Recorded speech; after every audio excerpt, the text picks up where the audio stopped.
नमस्कार, सारिकाच kitchen and ब्लॉगमध्ये तुम्हा सर्वांचं स्वागत आहे। तर आज आहे गणपतीतला दुसरा दिवस म्हणजेच ऋषी पंचमीचा दिवस। तर आज आपण बनवणार आहोत रात्याच्या तांदळाची भाकरी आणि ऋषी पंचमीची भाजी। ही कशी बनवायची ही मी आज तुम्हाला दाखवणार आहे या व्हिडिओमध्ये।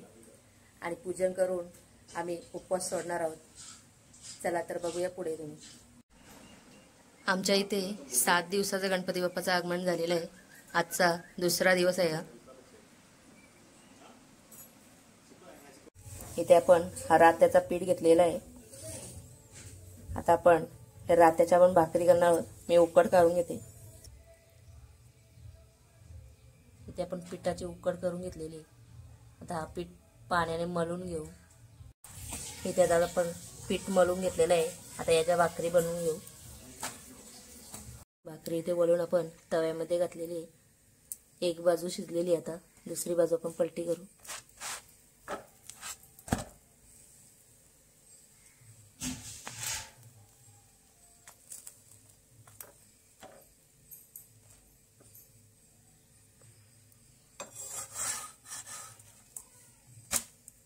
इथे एवढ्या भाकरी आपल्या तयार झालेल्या आहेत। आता आपण ऋषींची भाजी घालणार आहोत।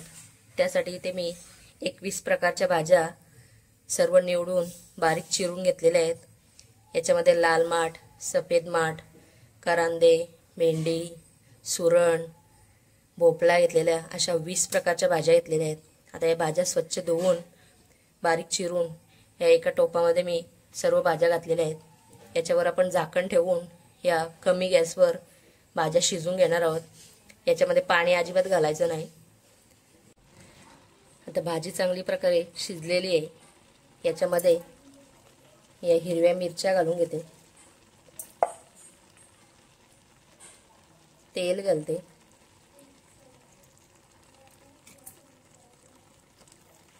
आणि चवीपुरतं मीठ घालून घेते। सर्व मिक्स करून घेते मी भाजी। आता आपण चिंच घालणार आहोत। चिंच मी पाण्यामध्ये भिजत घातलेली, ही चिंच सुद्धा घातलेली आहे। भाजी आता आपण 5 ते 10 मिनिटं चांगली शिजवून घेऊ। आपल्या भाकरी पण झालेल्या आहेत। तर कोणाकोणाला ऋषींची भाजी आवडते मला नक्की कमेंटमध्ये सांगा। या भाजीची चव खूप छान लागते।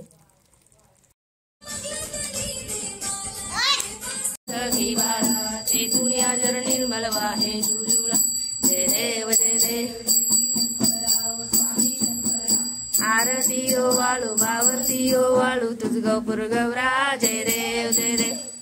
गौरा बोळा नेने विशाळा अर्धंगी परवटी सुमनांच्या माला विदुषे कुंदन श्रीखंड नीला ऐसा शंकर शोभे जय देव जय देव। ओ वाळू आरत्या कुरवंट्या येती चंद्रभागे माझे सांगते वृक्षा पाताका वैष्णव नाचती। मोर्या रे बाप्पा मोर्या रे, मोर्या रे बाप्पा मोर्या रे।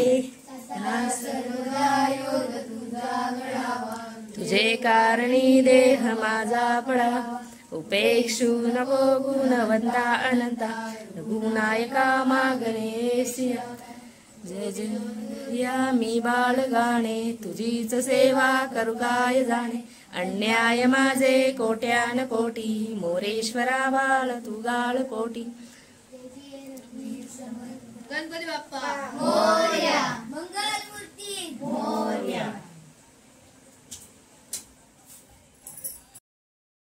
गणपती बाप्पाच्या नैवेद्यासाठी आज मी बनवणार आहे शाही तुकडा।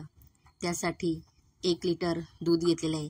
त्याच्यामध्ये अर्धी वाटी साखर घातलेली आहे। त्याच्यानंतर वेलची आणि जायफळची पूड, ड्रायफ्रूट्स घातलेले आहेत। त्याच्यामध्ये काजू आणि बदाम घातलेले आहेत। दूध चांगलं असं आटवून घेतलेलं आहे। दूध एका बाजूला थंड होण्यासाठी ठेवलेलं आहे। आता दुसऱ्या बाजूला मी इथे ब्रेड घेतलेले आहेत। मी ब्राऊन ब्रेड घेतलेले आहेत। तुम्ही व्हाईट ब्रेड घेतले तरी जमतील। आता हे ब्रेड आपण त्रिकोणी आकारामध्ये कट करून घेतलेले आहेत। आणि आता हे तुपामध्ये तळून घ्यायचे आहेत। तुम्ही तेलामध्ये तळले तरी चालतील। छान असे क्रिस्पी गोल्डन ब्राऊन होईपर्यंत तळून घ्यायचे आहेत। त्यानंतर एका भांड्यामध्ये मी पाणी घेतलेलं आहे 2 ग्लास, आणि त्याच्यामध्ये साखर घातलेली अर्धी वाटी, आणि त्याच्यानंतर ही साखर आपल्याला चांगली विरघळून घ्यायची आहे. याचा आपण कच्चा पाक असा तयार करून घेणार आहोत. जास्त साखर घालायची नाही. त्याच्यानंतर जे आपले तळलेले ब्रेडचे स्लाइस आहेत ते या पाकामध्ये बुडवून घ्यायचे आहेत. गॅस चालूच ठेवायचा आहे आणि हे काढून घ्यायचे आहेत. आता यातलं पाणी पूर्णपणे काढून घ्यायचं आहे पाक.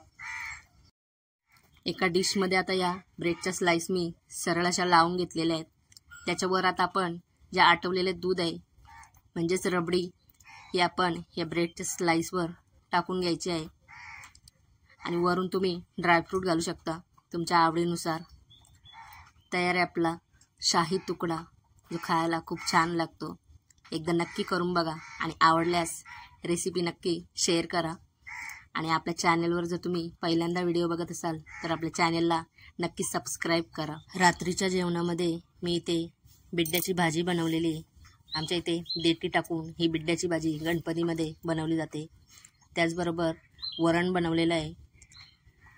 बासमती तांदळापासून मी खीर बनवलेली आहे. खीर पण खूप छान झालेली आहे अशी बघू शकता तुम्ही. त्यासोबत मोदक, आलूवडी, पापड, शेव, सांडगी मिरची, भरपूर असं काय काय मी जेवणामध्ये बनवलेलं आहे. त्यासोबत मोदक सुद्धा बनवलेले आहे. जेवायला भरपूर सारं काय काय बनवलेलं आहे. व्हिडिओ आवडली तर नक्की व्हिडिओला एक लाईक करा आणि छान अशी कमेंट करा. तुम्हाला व्हिडिओ कसा वाटला ते कमेंटमध्ये नक्की सांगा.